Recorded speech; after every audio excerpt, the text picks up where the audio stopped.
सिद्धार्थ शिक्षा सदन सोजत रोड में आपका स्वागत है। हेलो स्टूडेंट्स, आज हम पढ़ेंगे क्लास 10 विषय गणित मैथमेटिक्स का चैप्टर 3 अध्याय 3 बहुपद पॉलिनॉमल्स, जिसमें एक्सरसाइज लास्ट 3.6 यानी 3.6 का अध्ययन करने के लिए हम कुछ नियम पढ़ेंगे। सबसे पहले एक्सरसाइज 3.6 ताकि आसानी से समझ में आ सके। नियम, रूल्स एचसीएफ और एलसीएम ज्ञात करने का। सबसे पहला नियम पढ़ेंगे एचसीएफ ज्ञात करने का नियम यानी इसका रूल्स। गणितीय संख्या के गुणनखंड कर घात में लिखना। सबसे पहले ये ध्यान रखना है कि इसके अंदर इसका गुणनखंड निकालने के लिए या एचसीएफ निकालने के लिए जो गणितीय जो संख्या होती हैं उसके आप गुणनखंड करेंगे और उसको फिर घात में लिख देंगे। यानी number system is factorisations and right power, यानी घात में लिख देंगे। दूसरा नियम, सभी पदों में से कॉमन संख्या की छोटी घात लिखना है। यानी आपको ये ध्यान रखना है कि सभी पद यानी गणितीय संख्या की घात वाली जो संख्या और बीजीय व्यंजक की घात वाली जो संख्या है उसमें से सबसे पहले कॉमन संख्या छांटनी है। कॉमन संख्या का अर्थ होता है विद्यार्थियों ऐसी संख्या जो सब में दिखाई देनी चाहिए। अब सब में दिखाई देती है इसका मतलब वो कॉमन संख्या है, और उसमें से फिर आपको जो जिसकी घात कम हो या छोटी हो, सबसे छोटी घात हो उस संख्या को आपको लिख देना है। इसी प्रकार बीजीय व्यंजक में भी छोटी घात वाली जो संख्या है कॉमन संख्या की उसको लिखना है। यानी अंग्रेजी के अंदर product of common factors of smallest power right, यानी वही प्रोडक्ट ऑफ कॉमन फैक्टर्स और उसकी स्मॉलेस्ट यानी छोटी घात को पावर में जो हो उसे लिखना है।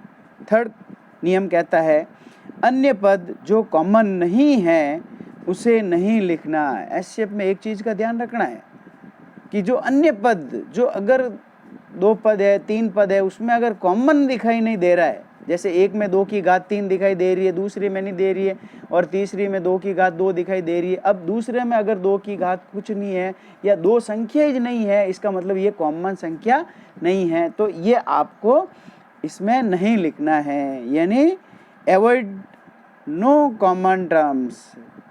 इस प्रकार हमारा एचसीएफ प्राप्त हो जाएगा। So that our answer is HCF. ये बीजीय व्यंजक का एचसीएफ है जो कि ज्ञात करने के लिए इस नियमों का आप ध्यान रखेंगे तो बिल्कुल कभी भी नहीं भूलेंगे। वापस देख लेते हैं। 2 नियम विशेष रूप से आपको ध्यान रखें, सभी पदों को घात रूप में लिखना और दूसरा कॉमन पदों की छोटी घात को लिखना, ये ध्यान रखना है, और अन्य पद को नहीं लिखना। ये 3 बातें आपको ध्यान रखनी है। एचसीएफ आसानी से निकल जाता है। ये क्वेश्चन बोर्ड के एग्ज़ाम के अंदर 3 नंबर का पूछता है, तो आप आसानी से इसको हल कर सकते हो। दूसरा नियम है एलसीएम ज्ञात करने का, यानी रूल्स ऑफ एलसीएम। इसके अंदर भी फर्स्ट नियम यही कहता है कि गणितीय संख्या के गुणनखंड कर घात में लिखना, यानी number system is factorization and right power, यानी पावर यानी घात में लिख देना। दूसरा नियम कहता है सभी पदों में से कॉमन संख्या की बड़ी घात लिखना। एलसीएम में ये ध्यान रखना है कि सभी पदों में से तो वही देखना है, कॉमन संख्या देखनी है और कॉमन संख्या की भी बड़ी घात लिखना है। यानी product of common factors with highest power, यानी जो पावर जिसकी घात बड़ी हो उसको आपको लिखना है। तीसरा नियम कहता है अन्य पद जो कॉमन नहीं है उसे भी लिखना। इसके अंदर आपको ये एक विशेष बात बता रहा हूँ मैं, अन्य पद जो कॉमन नहीं है उसे भी लिखना जरूरी है लसप के अंदर या एलसीएम के अंदर।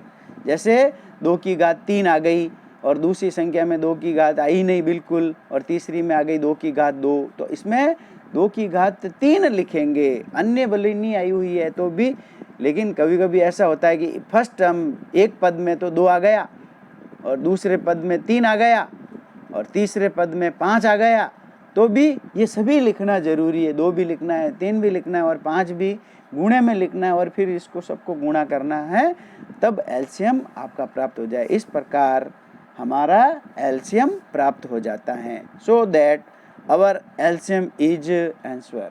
इस प्रकार एलसीएम ज्ञात हो जाता है। प्रिय विद्यार्थियों, आप मन लगा के अगर अध्ययन करेंगे तो आपको अच्छा बेनिफिट मिलेगा। आपको जब दोबारा रिवीजन करोगे तो ये प्रश्नावली बहुत ही आसान लग जाएगी और अच्छे मार्क्स प्राप्त कर सकते हैं। आप बोर्ड के एग्ज़ाम में से 100 मार्क्स प्रकार प्राप्त कर सकते हैं। इस प्रकार इस एचसीएफ और एलसीएम निकालने के बाद में हमारे पास में एक सूत्र प्राप्त होता है। So that is one formula that, वो फार्मूला ये है, एचसीएफ इंटू एलसीएम बराबर प्रोडक्ट ऑफ नंबर्स, यानी first product into second product. इस तरफ एचसीएफ इंटू एलसीएम को जब मल्टीपल करते हैं और दूसरी तरफ फर्स्ट प्रोडक्ट और सेकेंड प्रोडक्ट को मल्टीपल करते हैं तो दोनों का मान इक्वल आता है। या फिर इसका ये फॉर्मूला भी लिख सकते हैं, एचसीएफ गुणा एलसीएम बराबर संख्या का गुणनफल, यानी दोनों संख्या का गुणनफल होता है। या बराबर लिख सकते हैं प्रथम संख्या गुणा दूसरी संख्या, यानी पहली संख्या और गुणा दूसरी संख्या, और एलएचएस में आ जाएगा एचसीएफ गुणा एलसीएम। अब इससे आपके पास में 4 प्रकार के सूत्र बनते हैं इस एक सूत्र की सहायता से ही। जब आपको एचसीएफ ज्ञात करने का कहे तो एचसीएफ बराबर हो जाएगा प्रथम संख्या इंटू दूसरी संख्या बट्टा एलसीएम। अंग्रेजी में हो जाएगा एचसीएफ बराबर first product into second product बट्टा या अपॉन एलसीएम। अगर आपको एलसीएम ज्ञात करना है तो एलसीएम बराबर हो जाएगा first product into second product बट्टा एचसीएफ। हिंदी में एलसीएम बराबर प्रथम संख्या गुणा दूसरी संख्या बट्टा एचसीएफ आ जाएगा। यानी इसमें आपको 4 वैल्यू में से कोई भी 3 वैल्यू दी हुई होगी और एक वैल्यू ज्ञात करने का कहेगा, तब हम इसके अनुसार इधर उधर पक्षांतर करके फॉर्मूला बना सकते हैं और इसकी सहायता से फिर निकाल सकते हैं जो भी ज्ञात करने का कहता है वो। अब हम उदाहरण ले रहे हैं। Example first, 4a square b square c comma 6a b square d का एचसीएफ और एलसीएम ज्ञात करना, यानी फाइंड एचसीएफ एंड एलसीएम। हल करेंगे, वही पहला रूल्स अपना नियम काम करेगा। एक संख्या है तो उसको px एक संख्या से नाम दे देंगे और 4 के फैक्टराइजेशन करेंगे, यानी 4 के गुणनखंड करेंगे तो आ जाएंगे 2 की घात 2 into A square B square सी, यानी 2⁻² into A square B square सी। इसी प्रकार दूसरी संख्या लेंगे qx और इसमें भी 6 के फैक्टराइजेशन करेंगे, यानी 6 के गुणनखंड करेंगे जो कि हमको प्राप्त होंगे 2 इंटू 3, यानी 2 इंटू 3 इंटू बीजीय व्यंजक को ऐसा कैसे ही लिख देंगे a b square d. So that अब इसमें से कॉमन टर्म्स देखेंगे। जैसे फर्स्ट में दिख रहा है 2 की घात 2 और सेकंड में दिख रहा है 2 की घात कुछ नहीं लिखी हुई है तो इसका मतलब 1 है, यानी 2 की घात 1। तो आपको एचसीएफ के अंदर क्या करना है, छोटी घात लिखना है, कॉमन संख्या की मैंने बताया था। तो इसमें कॉमन संख्या है 2 की घात 2 और 2 की घात 1, तो 2 सब में आ रहा, दोनों में आ रहा, अर्थात कॉमन संख्या एचसीएफ बराबर हो जाएगा 2 इंटू, फिर देखेंगे 3। अब 3 देखो फर्स्ट टर्म में है ही नहीं, दूसरी टर्म में है, लेकिन मैंने बताया था इसमें नियम कि अन्य पदों को नहीं लिखना है। अब बीजीय व्यंजक देखेंगे। बीजीय व्यंजक में पहली में है ए स्क्वायर और दूसरी में ए, यानी छोटी घात कौन सी हुई? ए। फिर देखेंगे बी स्क्वायर फर्स्ट टर्म में भी है और सेकंड में भी बी स्क्वायर है, तो बी स्क्वायर कॉमन हो गई, इसलिए बी स्क्वायर लिख देंगे। और छोटी घात का मतलब वही समान पद है तो वही लिखनी है। फिर देखेंगे सी, फर्स्ट टर्म में तो सी है लेकिन सेकंड में नहीं है तो नहीं लिखेंगे, छोड़ देंगे। फिर डी देखेंगे, डी सेकंड में है लेकिन फर्स्ट में नहीं है, इसके लिए कॉमन नहीं है तो इसको भी अवॉइड यानी छोड़ देंगे। अर्थात हमारा एचसीएफ प्राप्त हो जाएगा 2ab स्क्वायर। अब इसी से हम एलसीएम ज्ञात करेंगे। तो एलसीएम में मैंने बताया था कि कॉमन संख्या की बड़ी घात लिखना है। तो इसमें फर्स्ट टर्म में 2 की घात 2 है और सेकंड टर्म में 2 की घात 1 है, अर्थात बड़ी घात कौन सी हुई? 2 की घात 2, तो हम लिख देंगे 2 की घात 2। फिर मैंने बताया था कि अन्य पदों को भी लिखना है। तो इसमें 3 फर्स्ट में है लेकिन सेकंड में नहीं, लेकिन फिर भी लिखना है तो इंटू 3 लिख देंगे। अब बीजीय व्यंजक देखेंगे। बीजीय व्यंजकों में भी बड़ी घात लिखेंगे, ए स्क्वायर और ए, यानी बड़ी घात कौन सी हुई? ए स्क्वायर। बी स्क्वायर तो बी स्क्वायर। फिर अन्य पदों को भी लिखना, सी और डी दोनों में कॉमन नहीं है, फिर भी आपको उत्तर में लिखना है, अर्थात बराबर उत्तर आ जाएगा 2⁻² into 3 into A square B square C D. अब इसको सबको वापस मल्टीपल कर देंगे। 2⁻² का मान होता है 4, 4 को इंटू 3 से मल्टीप्लाई कर दिया तो हो गया 12। अब A square B square C D ऐसे कैसे लिख दिया। इस प्रकार हमारा एलसीएम प्राप्त हो गया 12 A square B square C D. इस प्रकार हमने एचसीएफ भी ज्ञात कर दिया और एलसीएम भी ज्ञात कर दिया। दूसरा उदाहरण लेते हैं प्रिय विद्यार्थियों। दूसरा उदाहरण देखते ही आपको थोड़ा पता लगेगा कि ये तो बहुत डिफिकल्ट है। X square minus 4x plus 3 और दूसरा है x square minus 5x plus 6। लेकिन ये जैसे ही आपको दिखे तो इसमें तो अब आप फैक्टराइजेशन कर ही नहीं सकते हो, गुणनखंड कर ही नहीं सकते हो। किसके गुणनखंड? लेकिन ये एक द्विघात समीकरण प्राप्त हो गया प्यारे विद्यार्थियों। तो द्विघात समीकरण को समझाने के लिए मैंने पीछे वीडियो दिए हुए हैं, डिस्क्रिप्शन बॉक्स में इसका लिंक मिल जाएगा, आप इसमें जाके आराम से देख सकते हो और इसको भी सॉल्व करना सीख सकते हो। इसके लिए उसमें पूरे नियम बताए हुए हैं। श्रीधराचार्य सूत्र से कर सकते हो, पूर्ण वर्ग विधि से कर सकते हो, यानी कंप्लीट स्क्वायरिंग मेथड से कर सकते हो, फैक्टराइजेशन मेथड से कर सकते हो। किसी भी मेथड से आपको ब्रैकेट में संख्या प्राप्त करनी है, यानी पावर में संख्या प्राप्त करनी है। इसके लिए x square minus 4x plus 3 को हम हल करेंगे। फैक्टराइजेशन मेथड से मैं कर रहा हूँ क्योंकि ये जल्दी से सरल हो जाता है। फैक्टराइजेशन मेथड के लिए वापस नियम बता रहा हूँ। 3 के ऐसे टुकड़े करिए कि गुणा करने पर तो 3 और जोड़ने पर माइनस के 4 प्राप्त हुए। तो 3 के टुकड़े हो गए 3 गुणा 1 यानी 3 इंटू 1, और माइनस के 3 और माइनस का 1 जोड़ेंगे तो -4 हो जाएंगे, यानी -4 को हटा देंगे और इसकी जगह पे लिखेंगे x square minus 3x minus 1x plus 3। अब 2 का पेयर बना देंगे, जोड़ा बना देंगे और उसमें से एक एक संख्या कॉमन लेंगे। एक्स स्क्वायर और 3x में से कॉमन आ गया x, कोष्टक में बच गया x माइनस 3। फिर दूसरी संख्या में से कॉमन आ गया -1, अंदर बच गया x माइनस 3। इस प्रकार हमारे हल प्राप्त हो गया x माइनस 3 दूसरे ब्रैकेट में x माइनस 1। इसी प्रकार इसकी दूसरी संख्या लेंगे और दूसरी संख्या होगी हमारे लिए जो कि ये है x square minus 5x plus 6, यानी इसको भी फैक्टराइजेशन से हल करेंगे, यानी 6 के ऐसे टुकड़े करें कि जोड़ करने पर -5 प्राप्त हो गए। तो इसके टुकड़े हो गए 6 के टुकड़े हो गए 3 गुणा 2, 3 दूनी 6, माइनस के 3 और माइनस के 2 ले लेंगे तो जोड़ करेंगे तो माइनस के 5 आ जाएंगे। इसको भी लिख देंगे x square minus 3x minus 2x plus 6।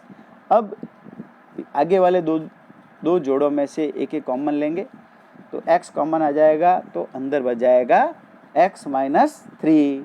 दूसरी संख्या में से भी कॉमन लेंगे, माइनस 2 कॉमन आ जाएगा तो कोष्टक में बच जाएगा x माइनस 3। वापस कॉमन लेंगे, x माइनस 3 और x माइनस 3 दोनों में दिखाई दे रहा है इसलिए x माइनस 3 कॉमन हो गया। शेष बच गया दूसरे ब्रैकेट में x माइनस 2। कोई भी टर्म्स आगे पीछे लिख सकते हो इसमें, ये ब्रैकेट आगे पीछे लिखने से कोई फर्क नहीं पड़ेगा, आपका उत्तर गलत नहीं होगा। अब इस दोनों संख्या में से आप एचसीएफ निकालेंगे। वही एचसीएफ निकालने के लिए नियम बताया था मैंने। तो सबसे पहले तो क्या देखो, दोनों पद में कॉमन संख्या देखिए। तो कॉमन संख्या क्या दिखाई दे रही है, ऊपर वाले में भी x माइनस 3 है और नीचे वाले में भी x माइनस 3 है, यानी x माइनस 3 कॉमन संख्या हो गई, अर्थात एचसीएफ बराबर हो गया x माइनस 3। क्या अन्य टर्म्स नहीं लिखेंगे? बिल्कुल नहीं लिखेंगे। क्यों? क्योंकि एचसीएफ में नियम बता दिया था पहले कि अन्य पदों को या अन्य टर्म्स को नहीं लिखना है, यानी अवॉइड एनी टर्म्स। इस प्रकार हम इसमें एक और उदाहरण लेते हैं, तीसरा, जो कि एलसीएम दिया हुआ है, first product and second product भी दिया हुआ है और आपको कहता है कि इसमें एचसीएफ फाइंड करिए। तो आप सबसे पहले फॉर्मूला लगाएंगे सॉल्व करने के लिए, एचसीएफ गुणा एलसीएम बराबर first product into second product. Hindi में लिख सकते हैं प्रथम संख्या इंटू दूसरी संख्या। अब ये दोनों आपको दी हुई है तो जो जो संख्या दी हुई है उसकी जगह पे क्वेश्चन के अकॉर्डिंग संख्या लिख दीजिए। एचसीएफ नहीं दिया हुआ है तो लिख दीजिए एचसीएफ ऐसे कैसे, इंटू एलसीएम की जगह पे लिख दीजिए 96 a की पावर 4 b3 c बराबर फर्स्ट प्रोडक्ट हो गया 12 a की पावर 8 b की power 3 c square into 8b square c। अब एचसीएफ फाइंड करना है तो इसका एचसीएफ हो जाएगा 12 a की पावर 8 b की power 3 into c square into 8b square c upon हो जाएगा 96 यानी 96 a की power 4 b3 b cube c। अब ऊपर नीचे जो संख्या कटती है उसको काट देंगे, जैसे 12 छिन्नू कट गए, 12 आटा छिन्नू, फिर 8 से ये 8 कट गए। अब पावर काट देते हैं, a की पावर 8 है और नीचे a की पावर 4 है तो कट गई तो बच गई a की पावर 4। इस प्रकार b की पावर 3 ऊपर भी है और b की पावर 3 नीचे भी है, ये दोनों कैंसिल हो गई। इस प्रकार c की पावर से c कट गया और c स्क्वायर ऐसे कैसे शेष बच गया, अर्थात हमारा एचसीएफ प्राप्त हो गया a⁴ b square c square HCF प्राप्त हो गया। प्रिय विद्यार्थियों, इस चैनल को आप सब्सक्राइब करें टू दिस चैनल।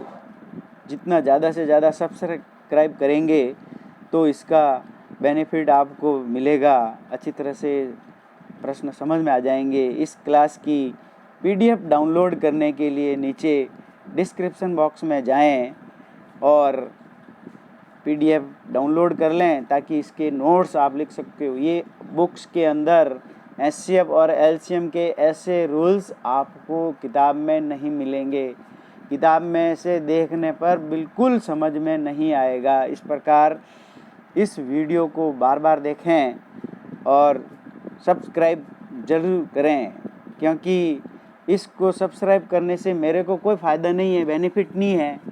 मेरे को ये लगेगा कि मेरे प्रिय विद्यार्थी मेरे इस चैनल से जुड़े हुए हैं और अपने साथियों को भी कहें कि चैनल को ज़्यादा से ज़्यादा सब्सक्राइब करें। और इसका आज का होमवर्क इसी वीडियो में नीचे दिया गया है, जो कि आप देख के इसको सॉल्व करें और फिर आंसर अच्छी तरह से समझ के करें। और होमवर्क दिया हुआ है find HCF and LCM, HCF और एलसीएम ज्ञात करो, जिसमें 4 प्रश्न दिए हुए हैं और चारों प्रश्नों को एचसीएफ भी हल करना है। एक प्रश्न का हल एचसीएफ भी है और एलसीएम भी है। ऐसे नहीं कि आप एक का एचसीएफ निकाल दो, एक का एलसीएम, एक का एचसीएफ एलसीएम, ऐसे नहीं करना है। प्रत्येक क्वेश्चन के 2 क्वेश्चन हैं, एचसीएफ भी ज्ञात करना है और एलसीएम भी ज्ञात करना है। इसी प्रकार 4 क्वेश्चन के 8 क्वेश्चन लग जाएंगे, बन जाएंगे आपके। और एक क्वेश्चन अगर आप 2-4 मिनट में हल करते हो तो भी आधे घंटे का आपका होमवर्क हो जाएगा और आधे घंटे की आराम से आपकी स्टडी हो जाएगी। इस प्रकार हमारा लेसन 3 पूर्ण रूप से समाप्त हो जाएगा। अगर किसी को लेसन 3 से संबंधित कोई समस्या है तो अपने पुराने वीडियो में जाएं और डिस्क्रिप्शन बॉक्स में जाके देखें और समझें। नहीं भी समझ में आवे तो मेरे को व्हाट्सएप पे लिख के भेजें, मैं उसका डिस्क्रिप्शन बॉक्स में लिंक दे दूंगा, आप आराम से पढ़ेंगे। फिर इसके बाद में हम अध्याय 2 स्टार्ट करेंगे। धन्यवाद।